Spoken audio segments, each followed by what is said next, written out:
기도하겠습니다. 우리 옆 사람하고 축복 인사 나눕시다. 주는 그리스도시요 살아계신 하나님의 아들이십니다. 오늘 빌립보서 말씀을 가지고 여러분 같이 은혜를 받았으면 합니다. 오늘 제목이 내게 사는 것이 그리스도라는 제목으로 말씀을 나누도록 하겠습니다. 지금 이 상황은 사도 바울이 빌립보 교회를 가장 처음으로 마게도냐 지역에 들어갔을 때 세운 교회입니다.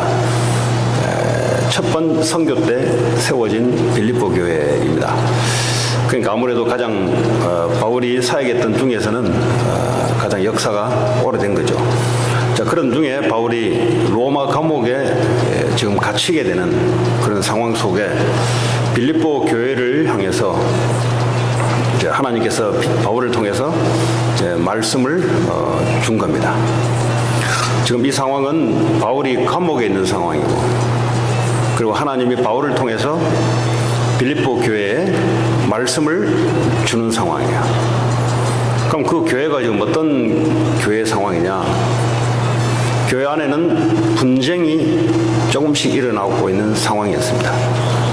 이 지금 상황 속에 하나님께서 바울을 통해서 메시지를 증거하는 겁니다.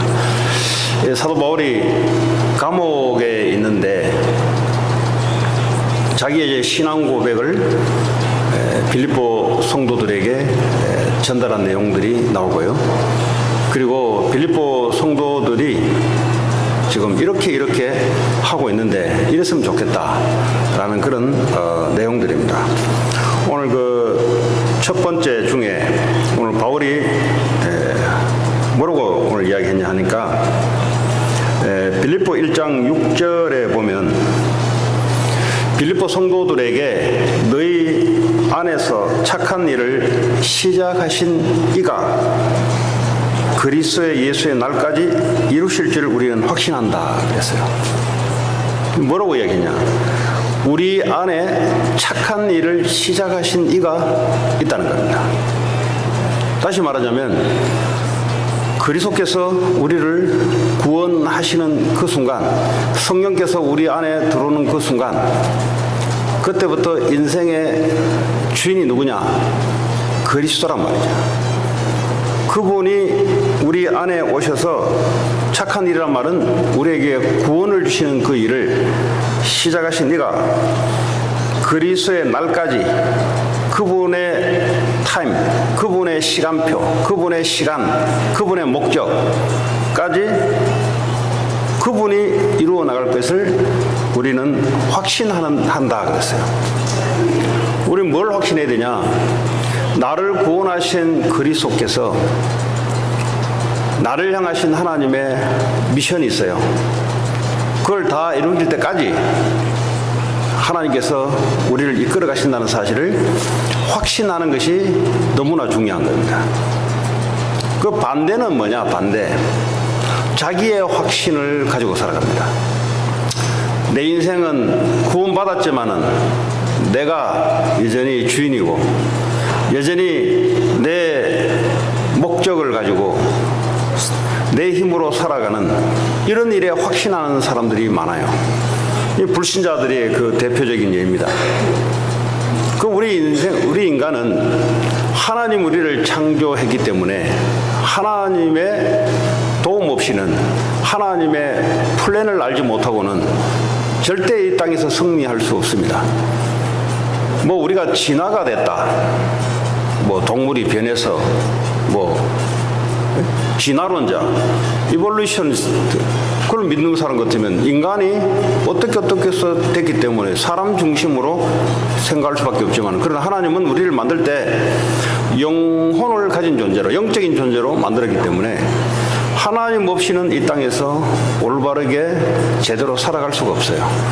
왜냐하면 우리는 밥 먹고 공부하고 성공하면은 인생이 되는 존재로 만드는 게 아니라 그렇게 해도 인생은 행복하지 않는 존재로 만들었어요. 하나님의 영이 우리 안에 오셔서 무한대이신 하나님이, 무한하신 하나님이 우리 안에 오셔서 우리를 채워야만 우리는 행복한 존재로 만들었기 때문에 이 세상에 그 어떤 것을 갖다 채워도 절대 행복할 수가 없습니다. 그래서 창세기 3장 이후에 인간이 범죄한 이후에 하나님께 돌아갈 길이 없어요. 그래서 하나님이 그리스도를 보내셨는데, 그리스도가 우리 안에 생명으로 오는 그 순간부터 이제는 하나님이 우리 인생의 주인으로 하나님의 계획을 이룰 때까지 하나님이 우리 인생을 주관하시고 이루어간다는 사실들에 가장 첫 번째로 확신하셔야 됩니다. 이 확신이 틀려버리면 다른 확신을 갖게 돼 있어요. 아니면 이것도 저것도 아닌 사람들은 불확신산 속에 늘 흔들려서 살아갑니다. 문제 오면은 또 가슴이 철렁 내리면서 또 문제 속에 빠져서 문제 해결하려고 살아갑니다. 주님께서 우리 안에 오셔서 그분의 일을 이루어 나가시는데 그거는 안 보이는 거죠. 그러니까 교회 다니는 성도들이 착각을 많이 할 수가 있습니다. 아, 내가 예수 믿으면 하나님 나의 도우심으로 내가 하고 있는 일을 하나님이 잘 도와줄 것이다. 하나님은 우리의 헬퍼가 아니고 우리의 주인이십니다. 하나님 우리 인생을 만드셨고 그분이 그리스도를 보내셔서 은혜로 우리를 구원하셨고 그분이 지금도 우리 안에서 그분의 계획을 그분의 능력으로 이루어 나가고 계시고 있어요. 지금도 그 사실들을 볼 수 있는 은혜가 있어야 문제 속에 빠지지 않고 환경 속에 빠지지 않고 어떤 사람들의 말에서도 빠지지 않습니다. 자, 그래서 여기에 대해서 확신하라는 것을 바울은 메시지를 전달했습니다. 자, 2장에 보면은, 빌립보 2장에 보면은 이걸 좀 더 구체적으로 설명해 주는데, 하나님의 기쁘신 뜻을 위하여 그랬어요. 네, 하나님의 기쁘신 뜻을 위하여 너희에게 소원을 주신다 그랬어요. 우리 안에 계신 주님은 일방적으로 우리를 이끌어 가시는 분이 아니라 우리에게 기쁘신 뜻을 위하여 우리에게 소원을 주시고 행하게 하신다 그랬어요. 그러니까 하나님은 우리에게 일방통행을 하지 않고 우리와 인격적으로 우리에게 말씀을 주시고 마음의 감동을 주시고 해서 그게 우리의 소원이 되어서 우리가 그 소원을 이루어가는 능동적으로 하나님의 힘으로 하나님 은혜로 할 수 있도록 줬단 말이에요. 이거 될 때 우리는 행복한 존재입니다. 이게 안 되면은 뭘 하는데 뭔가 인생의 만족과 행복이 올 수가 없어요. 왜냐하면 내 안에 계신 성령과 내가 불일치가 되면, 일치하지 않으면 늘 갈등이 일어나게 되어 있습니다. 뭔가 왠지 마음에 갈등이 일어나고 뭔가 이게 통하지 않아요. 뭔가 하나님과 불통된 상태, 막혀있는 상태로 이렇게 해서 신앙생활을 하게 됩니다. 불신자들은 아예 생명에 와 있지 않기 때문에 영이 죽은 상태에서 사단에게 잡혀서 사단이 끌고 가는 방향대로 끌고 가게 되어 있습니다. 그러나 신자들은, 구원받은 신자들은 생명이 와 있기 때문에 생명 대신 주님이 기쁘신 뜻을 위하여 우리에게 소원을 주시는데 자꾸 내 소원과 하나님의 소원이 갈등을 일으키고요. 내 소원은 무슨 소원이냐? 태어날 때부터 인간들이, 사람들이 이야기하는 그 소원, 그 육신의 것, 그 사람들의 그 이름, 예수 이름을 위한 것이 아니고 내 이름, 사람의 이름, 내 가문의 이름, 나라의 이름, 자꾸 사람들의 이름을 나타내기 위해서 그것을 놓고 인생을 살아갑니다. 그걸 보고 원죄 가운데 빠져있는 상태라고 합니다. 사단이 지금도 눈에 보이지 않게 그렇게 이 세상을 움직이고 나고 있습니다. 그런데 교회를 다니는데 하나님의 말씀을 알지 못함으로 생기는 일이 뭐냐? 불신자와 같은 생각과 불신자와 같은 그런 그 인생의 목적과 그리고 다른 종교들이 말하고 있는 그 기도가 같은 기도를 하고 있는 거예요. 그 기도가 뭐냐? 불신자들이 추구하는 기도 내용입니다. 오늘 바울은 거기에 대해서 빌립보 교회가 지금 처해져 있는 상황에 근원적으로 오늘 말씀을 주는데 너희 안에 기쁘신 뜻을 위하여 소원을 주시고 행하게 하시는 분이 바로 그리스도다. 다시 말하면 우리 개인에게 그리스도는 미션을 주시는 거예요. 기쁘신 뜻이 있어요. 여러분의 뜻이 아니라 하나님의 기쁘신 뜻을 주님이 주고 계세요. 이미 갖고 계세요. 그것을 여러분들이 찾아야 되는 것이고 또 찾았고 그것을 위하여 이제 달려가는 겁니다. 자, 바울은 어떻게 이렇게 빌립보 성도들에게 이야기할 수 있었냐? 바울이라는 사람이 유대인으로 사울로 있을 때 그리스도인들을 핍박하고 잡아서 감옥에 넘겨주고 사형에 처하게 하는 그 일을 했던 사람입니다. 어느 날 담메색에서 예수님을 직접 만났어요. 이런 사람들은 사람의 말로 해가지고는 꺾이지 않는 사람들이에요. 이런 사람들은 하나님 직접 만나야 돼요. 지금도 무슬림들, 지금도 유대인들, 지금도 전 세계에서 일어나는 현상이 뭐냐? 하나님이 직접 나타나서 이들을 꺾어요. 선교사들을 통해서 꺾는 게 아니라 그걸로는 말로 해서는 안 되니까 하나님 직접 꿈속에 나타나든지 직접 나타나서 이런 사람들을 꺾어요. 바울 당시에도 정통 골수주의심 유대인입니다. 어릴 때부터 뼛속 깊이 유대 사상이 박혀있는 사람이에요. 절대 사람의 말로는 들을 사람들이 아니에요. 우리 한국에도 북한에서 남한으로 난파 간첩들이 그 공작을 할 때 올 때 그냥 어느 날 오는 게 아니라 사상 교육을 수년 동안 받아요. 절대 와서 자수하지 않습니다. 한번 그 전에 그 난파 간첩이 스파이가 왔는데 뭐 김일성 정치대학을 졸업하고 4년 동안 교육을 받고 왔는데 그분이 하는 말이에요. 내가 그래도 김일성 정치대학을 졸업한 사람이 내 입으로 가서 내가 자수하겠냐? 절대 그런 못한다는 거죠. 검문소에 검문이 걸리면 그때야 내가 북한에서 왔다라고 말할지 내 입으로는 절대 할 수가 없다.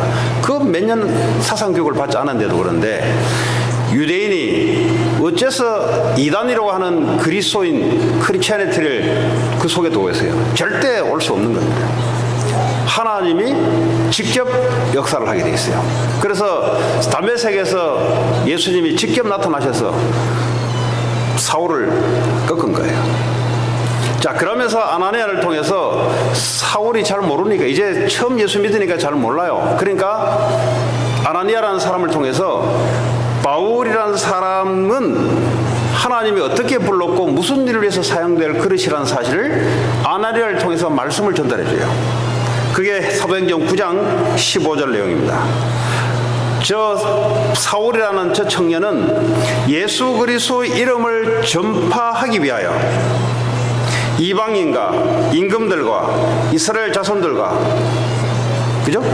이런 사람들에게 복음을 전파하기 위하여 하나님이 택한 도구다 그랬어요. 한국말로는 그릇으로 나오는데 영어로는 도구, 인스트루먼트.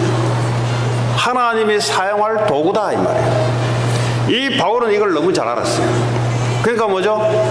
잘 아는 바울을 통해서 하나님이 빌립보 교회에게 메시지를 주는데 너희들이 누구냐? 하나님의 기쁘신 뜻을 위하여 쓰임받는 도구다 이 말이에요. 뭐 도구다 하면 기분 나빠요? 네, 그 영광으로 생각해야죠. 전능하신 하나님이 우리와 함께 하셔서 우리에게 소원을 두고 우리와 인격적으로 교제하면서 나를 통해서 하나님의 기쁘신 뜻을 이룬다는 겁니다. 하늘의 뜻을 이루기 위해서 내가 이 땅에 태어난 거 구원받은 거예요.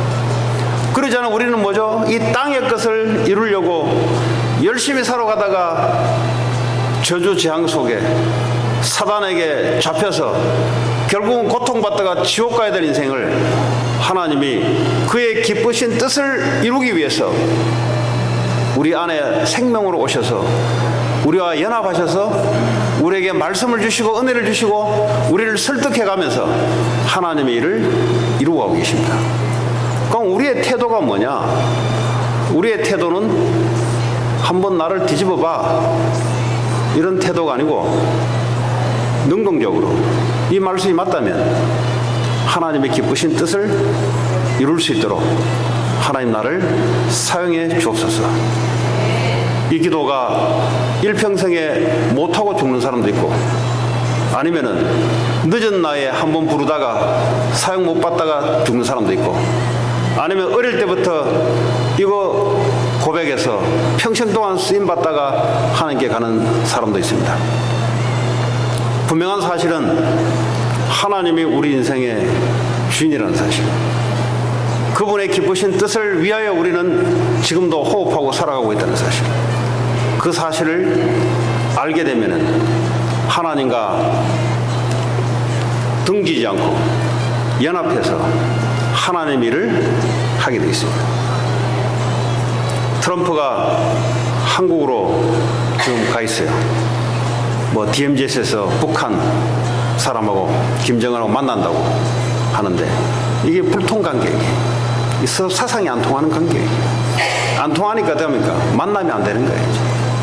우리와 하나님의 관계도 구원은 받았는데 나와 하나님과의 이게 안 맞으면은 뭔가 인생이 불안하고, 그렇지 않습니까? 항상 불안한 거예요. 왜냐? 내가 힘이 하나님보다 세면 되는데 내가 하나님보다 힘을 셀 수가 없어요. 또 이 땅에 사탄 존재가 있는데 그보다 내가 세면 되는데 셀 수 있는 존재가 안 된다는 말이에요. 그러다 보니까 어떡해요? 하나님의 강권적인 힘에 끌려가지고 끌려가든지, 아니면 하나님의 순수하게 연합돼서 내 인생을 거기에 드리면서 하나님의 은혜와 축복을 받으면서 따라가든지, 둘 중에 하나예요. 그래서 오늘 이 빌립보 교회 안에 여러 가지 일이 있고, 또 바울이 감옥 투옥된 사건을 가지고 여러 말이 많고 있는 여기에 하나님이 바울을 통해서 메시지를 주는 겁니다.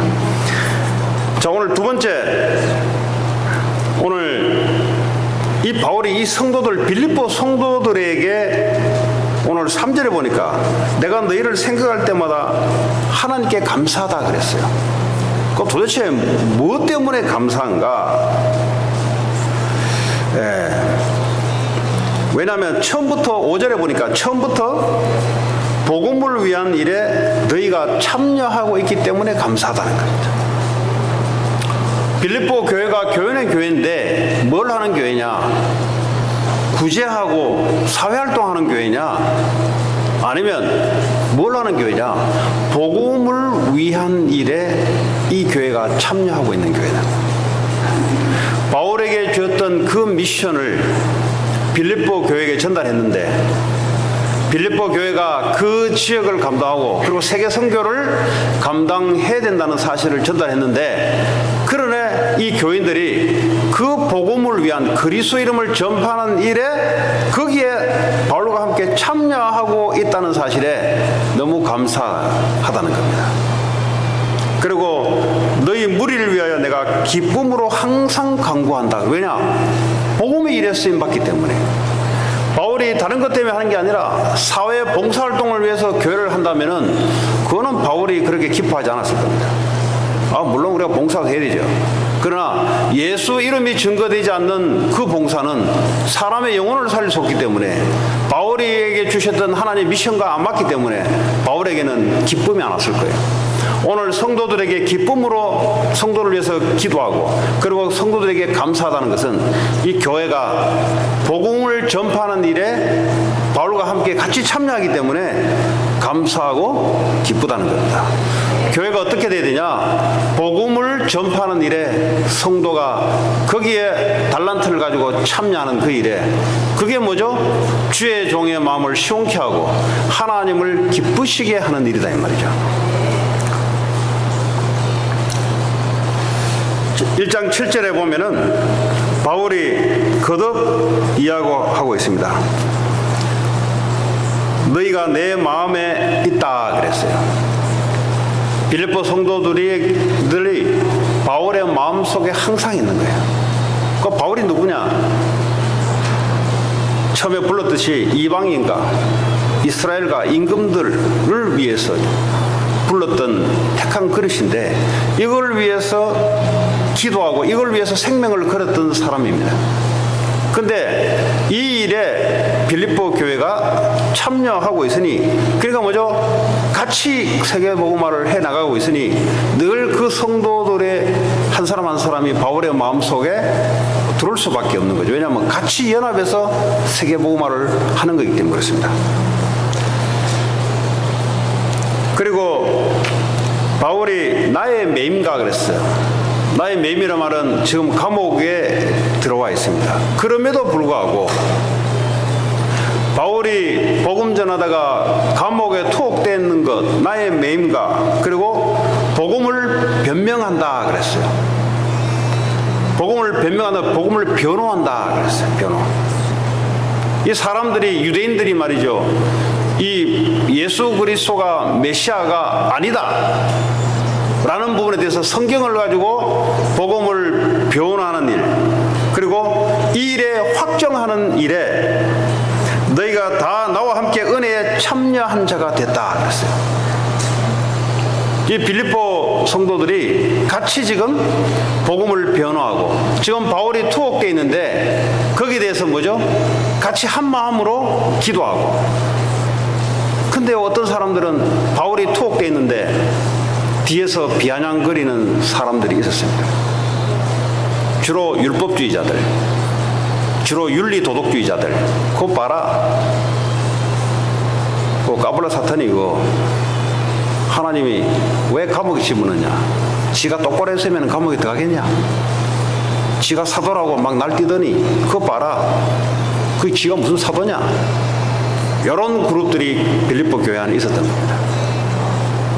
그러니까 그 사상이 나올 수밖에 없는 것이 뭐냐? 복음의 기준으로 해석할 수 없는 사람들이에요. 모든 일에 복음의 기준으로 해석할 수 있어야 되는데, 율법주의자들은 행위의 기준으로 가지고 해석을 하기 때문에, 그거 봐라, 감옥에 들어갔다는 말은 뭔가 많이 잘못했으니까 들어간 거 아니겠냐? 하나님이 살아계시는데 왜 감옥에 집어넣겠냐? 이런 율법주의자들이 있어요. 오늘 교회에서도 무슨 사건과 문제가 생기면은 그거 봐라, 그거 봐라, 하나님이 치셔서 그래, 그거 봐라. 이런 율법주의자들은 본인도 잘못하고 문제 삼으면은 본인도 본인 속에 문제 속에 빠져서 일어날 수가 없어요. 하나님은 우리에게 율법을 통해서 그리스도로 가기 위한 몽학선생으로 율법을 준 건데, 우리가 부족하다면 그리스도를 찾기 위한 기회가 될 것이고, 우리가 잘못했다면 더더욱더 그리스도를, 완전한 그리스도를 붙잡을 수 있는 더더욱 기회가 되는데, 사람의 기준, 사람의 행위의 기준으로 모든 것을 바라보는 사람들이 아직도 교회 안에, 빌립보 교회 안에 있었던 겁니다. 오늘 저와 여러분들이 복음의 기준, 다시 말하면 그리스도의 기준, 다시 말하면 하나님의 기준, 다시 말하면 하나님의 말씀의 기준으로 우리의 상황, 우리의 문제를 바라보지 않으면 늘 남을 원망하거나 늘 교회에 대한 불평, 불만이 나오게 되어 있습니다. 왜냐? 뭐 잘못하면 누구 핑계를 하나 대야 돼요. 하나님 앞에 서는 것이 아니라 사람을 하나 제물로 삼아야 돼요. 그게 사탄이 하는 짓입니다. 그래서 성도들을 완전히 쓰러뜨리게 만들려고. 그러니까요, 우리 애도 아빠 때문에 하면 입을 틀어막아요. 때문에, 뭐가 때문에 있어요? 네. 하나님께서, 하나님 앞에서. 그게 신앙인입니다. 그게 세계복음화 할 수 있는 그릇이에요. 왜 나는 복음에 위한 일에 쓰임 못 받냐?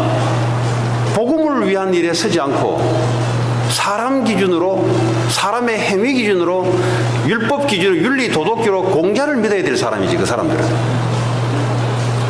중국의 유교의 공자를 믿어야 될 사람들이지, 복음을 믿는 사람들이 아니에요. 복음을 믿는 사람들은 모든 일에 사람은 부족할 수 있지만 완벽하신 그리스도를 붙잡는 것, 그리스도의 계획을 발견하는 것, 그거요, 복음 중심된 생각, 복음 중심된 사고방식. 그죠? 그럼 사단이 꼼짝은 못해요. 사단은 복음 앞에 그리스도 앞에만 꺾이게 돼 있어요. 오늘 그런 빌립보 교회 안의 성도들을 어느 정도 염두에 두면서 바울이 1장을 지금 열어가고 있습니다. 자, 10절에 보니까 바울이 뭐라고 하냐? 너희로 지극히 선한 것을 분별해라 그랬어요. 옳은 것을 하지 말고, 사람들은 최선을 다하는 게 뭐냐? 옳은 것, 바른 것, 좀 괜찮은 것, 이것이 사람들이 초이스하는 겁니다. 나는 저 사람보다 좀 나은 걸 초이스하는 거예요. 기껏 해봤자. 그렇게 하지 말라는 겁니다. 사람을 비교해서 사람보다 더 나은, 저 사람은 거짓말 하지만 나는 거짓말 안 한다, 그걸로 만족하지 말라는 겁니다. 하나님이 지극히 선한 것, 가장 베스트한 것이 뭐냐? 오늘 바울이 감옥 안에 들어있는데 이 사건을 두고 가장 베스트한 것을 선택하라는 겁니다. 그게 뭐냐? 사람의 기준이라면, 우리 바울 사도가 우리에게 복음을 줬기 때문에 그 고마움이 우리에게 얼마나 있겠냐, 그래도 나는 이해할 수 있어, 이거 아니다는 겁니다. 이거 인간적으로 생각하지 말라는 겁니다. 이 한 사건을 두고 가장 선한 것을 분별하는 겁니다. 가장 선한 것이 뭡니까? 하나님의 뜻이 가장 선한 것이에요. 다시 봐, 하나님의 뜻을 분별하라는 겁니다. 여러분의 사건을 당하고 문제를 당하고 환경이 오고 위기가 오고 어떤 좋은 것이 온다 할지라도 좋은 것을 택하지 말고, 그리고 남들보다 좀 나은 생각을 하지 말고 하나님이 원하신 뜻이 뭐냐, 이것이 가장 선한 것입니다. 나는 저 사람보다 조금 괜찮게 하니까 그게 머물지 말라는 겁니다. 그거는 하나님 뜻이 아니라는 거예요. 그거는 불신자들도 그렇게 할 수 있는 거예요. 하나님의 가장 베스트한 것, 하나님의 뜻. 오늘 바울이 감옥에 갇혀 있는데 여기에 하나님의 뜻을 보라는 겁니다. 우리에게 복음을 주고 우리를 위해서 헌신했기 때문에 우리 바울 사도가 감옥에 들어가는 거, 우리에게 은혜 주는 거 생각하면은 우리가 욕을 할 수 있겠냐, 그렇게 생각하지 말라는 겁니다. 인간적으로 선택하지 말라는 겁니다. 일을 할 때 인간적으로 하지 말라는 겁니다. 하나님의 가장 베스트한 선한 것, 복음의 각도로 해석하고 복음의 각도로 선택하라는 겁니다. 그럴 때만이 승리의 삶이 나와요. 승리의 삶이 나오면 그때 딱 저주, 재앙, 사탄, 흑암이 꺾이는 승리한 우리의 삶이 돼요. 그냥 옳은 것은 옳은 것이에요. 그는 하나님의 뜻하고는 거리가 멀 수가 있어요. 그 옳은 거 두면 불신자들도 나는 죄인이 아니라는데, 나는 올바르게 살았다는데, 그럼 그렇게 어떻게 할 거예요? 하나님은 너는 죄인이라고 하는데, 근데 그 사람은 나는 한 번도 죄진 적이 없는데, 나는 올바르게 곱게 살아온 사람인데, 누구에게 싫은 소리 한마디 한 사람이 한 적이 없는데 내가 왜 죄인이냐? 불신자들 그렇게 이야기합니다. 우리의 신앙생활도 마찬가지예요. 아니 내가 올바르게 하는데 하나님의 가장 선하신 뜻, 그거 선택하고 그걸 위해서 살아가는 사람들이 승리할 사람들입니다. 왜냐? 하나님의 뜻을 따라가야만 흑암 세력이 무너지고 가문의 저주장이 꺾이게 돼 있고 하나님의 뜻이 이루어지는 그 가장 지극히 선한 일, 그리고 진실을 하여 허물 없이 하라. 뭐 어떤 게 진실할 것인가? 말씀 앞에 서는 것이 진실한 겁니다. 뭐 우리의 불신자들도 진실하잖아요. 그럼 하나님 앞에 섭니까? 안 서잖아요. 나 죄 없다는데. 그 진실 말고 하나님 앞에 서는 것, 하나님 말씀 앞에 서는 것, 그게 진실한 사람이에요. 정말 진실하면은 나는 죄인입니다, 나는 복음이 그리스도가 필요합니다 라고 나와야 되는 거예요.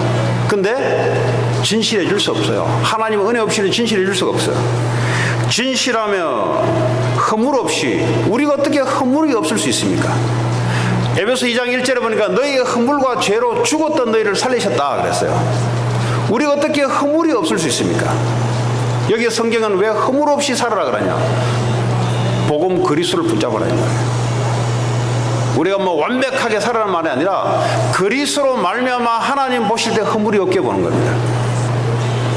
너의 의지와 뜻대로 살지 말고 그리스도가 중심이 돼서 그리스도를 붙잡는, 그 하나님이 볼 때는 허물이 없는 거예요. 왜냐?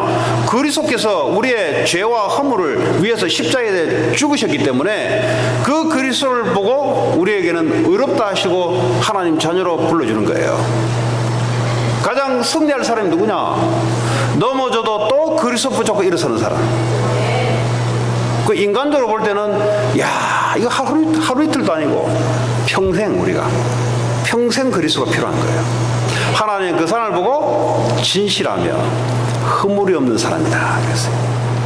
근데요, 자기 생각 믿고 자기 실력 믿고 그리스도를 안 붙잡아. 마귀가 제일 좋아해요. 그리스도를 안 붙잡으니까 마귀가 타겟 첫 번째입니다.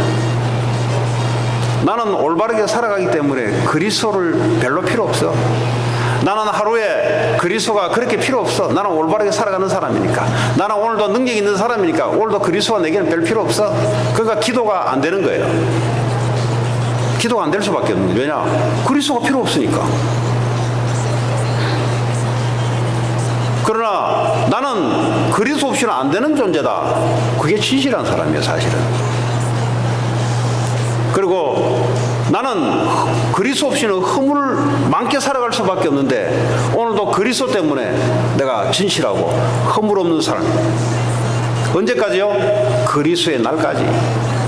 우리가 천국에 불을 받을 때까지, 아니면 영원히 주님과 함께 사는 그날까지 그렇게 그리스도를 중심으로 그리스도의 필요를 가지고 살아가는 그 사람들이 되기를 바울이 기도한다고 했습니다.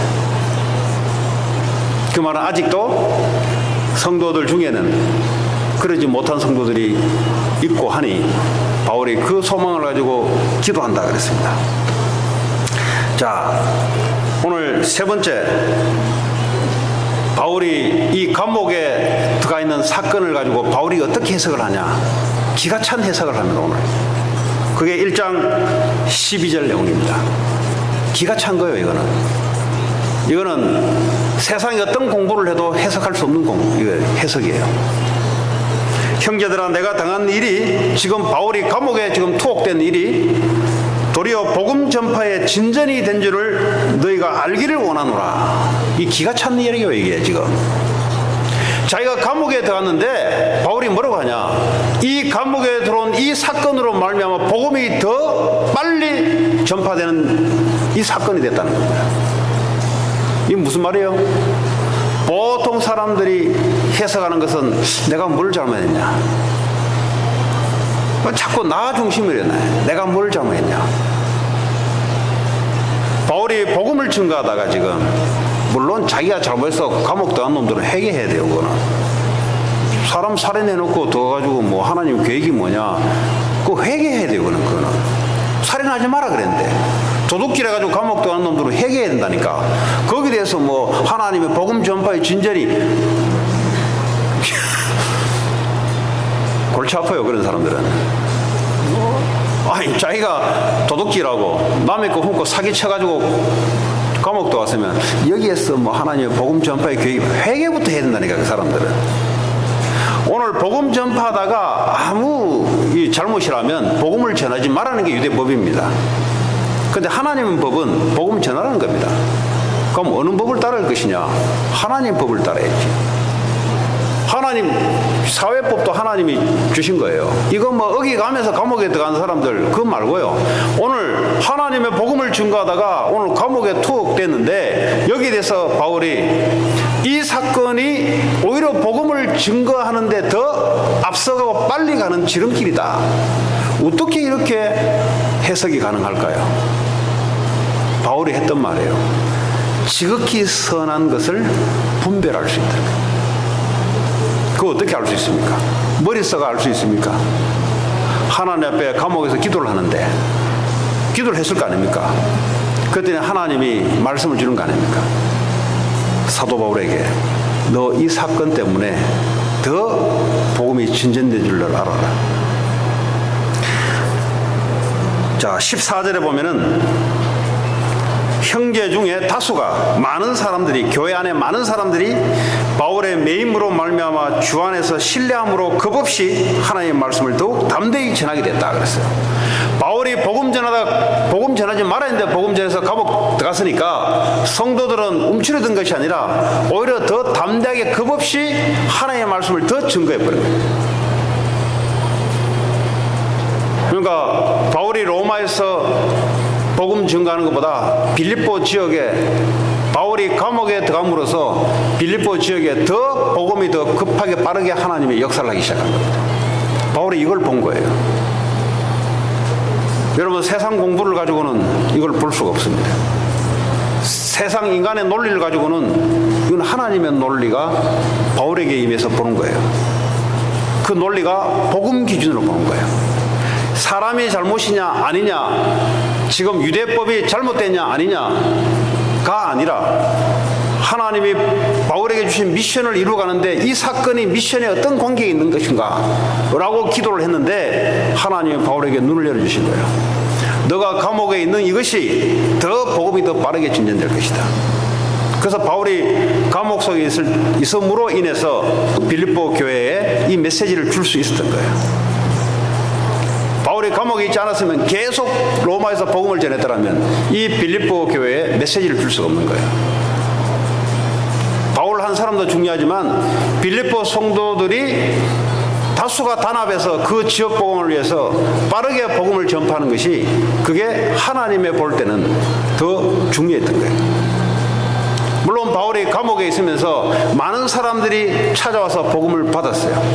하나님은 하나님 일을 하십니다. 우리의 상황이 요셉이 노예로 들어가서도 하나님 일을 하세요.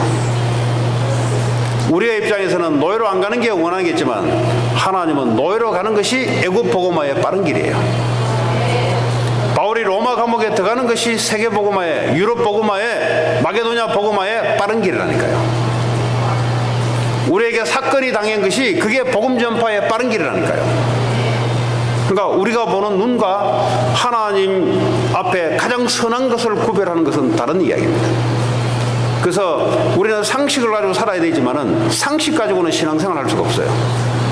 상식 가지고는 세상 살아가는 육신적인 삶은 상식 가지고 살아야 돼요. 그러나 그리스도와 함께 그리스도의 기쁘신 일을 위해서 살아가는 이 기독교인들, 하나님의 자녀들은 가장 선한 것을 분별하면서 갈 수 있습니다. 그래서 하늘의 뜻, 하늘의 수준이라고 이야기하는 겁니다. 이 땅의 수준은 사람의 수준이에요. 사람이 정해내는 법, 사람들이 이야기하는 도덕, 사람들이 이야기하는 윤리, 사람들이 얘기하는 도리. 근데 하나님의 뜻은 달라요. 그러니까요, 이 복음을 듣고 제대로 알아들어버리면 이 땅의 수준 가지고는 상대가 안 돼요. 그래서 바울은 이 땅의 것을 초등학문이라고 그랬어요. 이 초등학문도 필요하지만 하늘의 뜻을 알 수 없는 학문이에요. 자, 15절에 보면은 또 다른 그룹이 있어요. 어떤 사람들은 바울이 감옥에 들어갔는데 뭐라고 하냐, 투기와 분쟁으로 한다 그랬어요. 그리스도를 전파한다 그랬어요. 이 바울을 별로 좋게 생각 안 했던 사람들, 바울이 사도가 아니라고 생각하는 사람들, 바울이 하는 일에 별로 마음이 탐탁지 않았던 사람들이 사건이 하나 딱 생겨버리니까 들고 일어나는 것이 이제는 뭐죠? 우리가 이제는 복음을 더 많이 전파해야 된다. 그러니까 투기와 분쟁으로 복음을 전한 거예요. 그것도 감사할 일이죠. 복음 안 전하고 막 뒤에서 자꾸 나팔 불어대면은, 그럼 이 사람들은 나팔 불어대면서 복음을 전하는 거예요. 우리가 복음을 많이 전하겠다. 어떤 사람들은 착한 뜻으로 그리스도를 전파하니, 대다수 사람들은 착한 뜻으로 복음을 전파하니.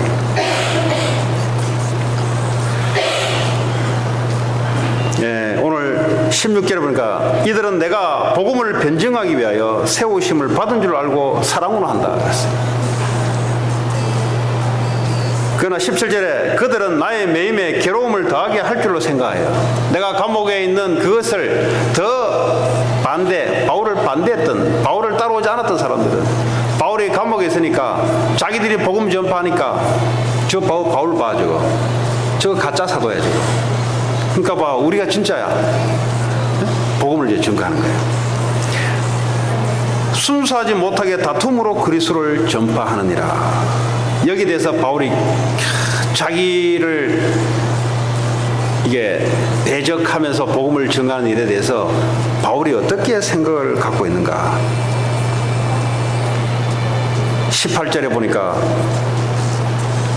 그러면 무엇이냐 거칠애로 하나 참으로 하나 무슨 방도로 하든지 전파되는 것은 그리스도니 이로써 나는 기뻐하고 또한 기뻐하리라. 바울을 반대하든 찬성하든 어쨌든 복음이 전파되는 것에 대해서 나는 기뻐하고 또 기뻐한다. 그랬어요. 이게요, 복음 중심의 사람들이 살아가는 모델적입니다. 우리가 무엇에 대해서 괴로워하는가? 저 사람이 나에 대해서 이런 소리 했다 이거야. 저 사람이 내 말을 안 듣는다 이거야. 내 뜻대로 인생이 안 풀린다 이거야. 그러니까 안 해도 되는 쓸데없는 곳에 잡혀서 살아갑니다. 그런데 바울은 자기가 아니에요. 복음이 전파되니 자기는 무슨 자기를 욕하든 뭘 하든 어쨌든 복음이 전파되면 좋은 거 아니냐. 나는 기쁘고 기뻐한다. 이 바울을 통해서 하나님 우리에게 주시는 메시지가 이런 겁니다. 이 교회 하나님 자녀 세상 살리는 구원의 계획을 갖고 있는 이 교회 성도들을 어떤 걸 갖고 있었냐. 복음 중심, 복음 전파 중심. 내 중심 같으면 괴로워해야 돼요. 저것들이 나를 대적해? 내가 그렇게 복음을 줬는데 저것들이 나를 대적해? 그럼 감옥에서 괴로워했을 거예요. 그럼 바울의 고백이 뭐냐? 그래도 기쁘다는 거예요. 복음이 전파되지 않냐.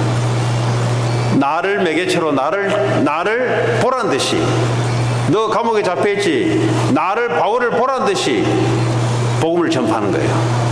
바울에게 괴로움을 더하게 할 줄. 어쨌든 간에 나를 매개체로 복음이 전파된다면 좋은 것이 아닌가. 이게 바울이 받았던 하나님의 은혜였습니다. 오늘도 저와 여러분들에게 저를 비롯해서 이런 고백의 은혜가 나왔다면 우리는 미국 복음화 하고도 남을 겁니다. 왜냐, 바울이 유럽 복음화를 했거든요. 그냥 한 게 아니고요.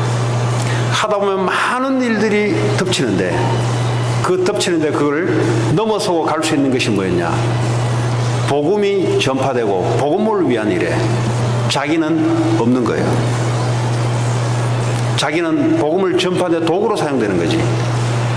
복음을 전파하다 보면 이런 일 저런 일이 많이 생기는데 그러나 그것도 복음이 전파된다면 기쁘고 기쁘다.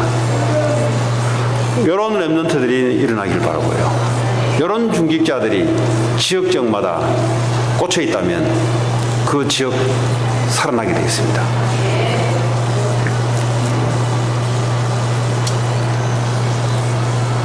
네. 자, 오늘 20절에 보면은 바울이 뭐라고 이야기하냐. 나의 간절한 기대와 소망을 따라 아무 일에든지 부끄러워하지 아니하고, 부끄러워하지 아니하고, 복음 앞에서는 부끄러움이 없는 거예요. 복음 앞에서.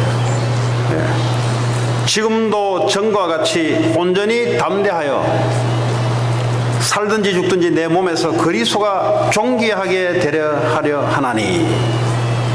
내 몸에서 그리스도만 존귀하게 되려 하나니.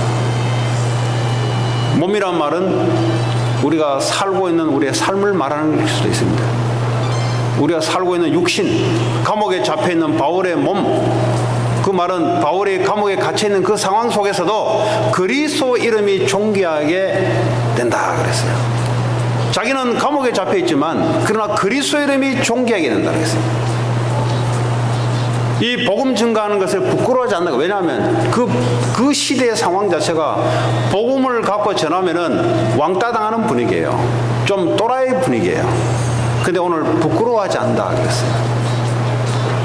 애들이 학교 가서 복음을 부끄러워하지 않는다면 걔는 학교를 영적으로 살릴 수 있습니다. 이 미국 세상 분위기에 압도당하지 않고 오히려 이 영적 흐름을 바꿀 수 있는 겁니다. 복음을 부끄러워하지 않는다면. 그러나 복음을 가지고 상황 쳐다보고 분위기 쳐다보고 마약하는 분위기라면, 안 하면 안 되는 분위기, 그런 분위기라면 못 이기잖아요. 근데 그런 분위기인데도 내가 복음을 부끄러워하지 않는다. 복음이 안 받으면 어떤 한 사람 한 사람도 올바르게 설 수가 없어요. 하나님 우리에게 복음을 주시고 복음을 증가하는 것이 얼마나 우리 인생의 하나님의 프라이드인지, 그래가지고 담대하게 이 일을 하는 일에 우리 인생이 담대한 인생이 돼요. 아무에게 맡긴 게 아니라 하나님이 뜻을 위하여 하나님의 교회에게 맡긴 거예요. 21절에 이는 내게 사는 것이 그리스도니 죽는 것도 유익함이라. 어느 정도로 바울이 그리스도를 누렸냐? 내가 죽는 것도 그리스도가 증거된다면, 혹시 내가 죽을 일이 있으면 죽는 것도 유익하다는 거죠. 빌립보 교회에게 27절에 너희는 그리스도의 복음에 합당하게 생활하라. 이는 내가 너희에게 가보나 떠나 있으나 너희가 한 마음으로 서서 한 뜻으로, 한 마음이 뭐예요? 그리스도의 중심으로 한 마음이 되라. 그리스도 전파하는 이 일에 한 뜻이 되라는 겁니다. 다른 뜻이 아니고요. 뭐 사람은 다 생각이 달라요. 무슨 다를 수 있죠. 왜냐하면 사람이 다르니까. 그러나 그리스도 중심으로 하나가 되고 그리스도를 증거하는 일에 한 뜻이 되기를 바울이 부탁한 거예요. 자, 이제 마지막으로 이 그리스도를 증거하다 보면은 29절에 고난도 받게 된다 그랬어요. 그리스도를 증거하다 보면은 우리에게 고난도 찾아온다 그랬어요. 예수님이 고난을 받았듯이 우리도 똑같이 복음을 위해 살아가다 보면은 반드시 고난도 찾아온다는 거죠. 그 감사하라는 겁니다. 왜냐, 복음 때문에 고난을 받게 된다는 거예요. 그게 너희들의 상급이요, 하나님 나라의 면류관이요. 하나님 지금도 하늘 보좌 우편에 계시면서 스데반이 순교당할 때 예수님이 벌떡 일어나셔서 같이 응원하면서 스데반의 영혼을 받으신 거죠.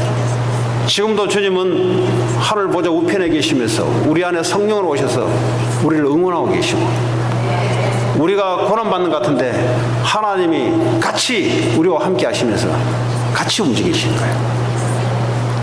하늘 나라의 배경이 우리의 배경이고, 하늘 보좌가 그리스도가 계신 곳이 우리의 배경이 되고 우리의 든든한 응원자가 되고 지지자가 됩니다. 그래서 한 주간도 여러분 이런 일 저런 일 있을 때 하나님의 선한 일을 분별하시기 바라고,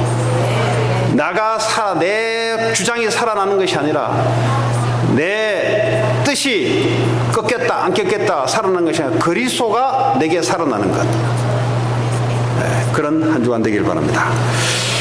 하나님 감사합니다. 오늘도 주신 말씀대로 내게 사는 것이 그리스도니 죽는 것도 유익함이라 했던 바울의 고백이 우리의 고백이 되기를 원하며, 하나님 세계복음화를 했던 이 바울의 통해서, 빌립보 교회를 통해서 우리 교회가 미국 복음화에 쓰임받는 교회가 될 수 있도록 하나님 축복해 주옵소서. 예수님 이름으로 기도합니다. 찬송가 302장 부르시면서 준비하신 헌금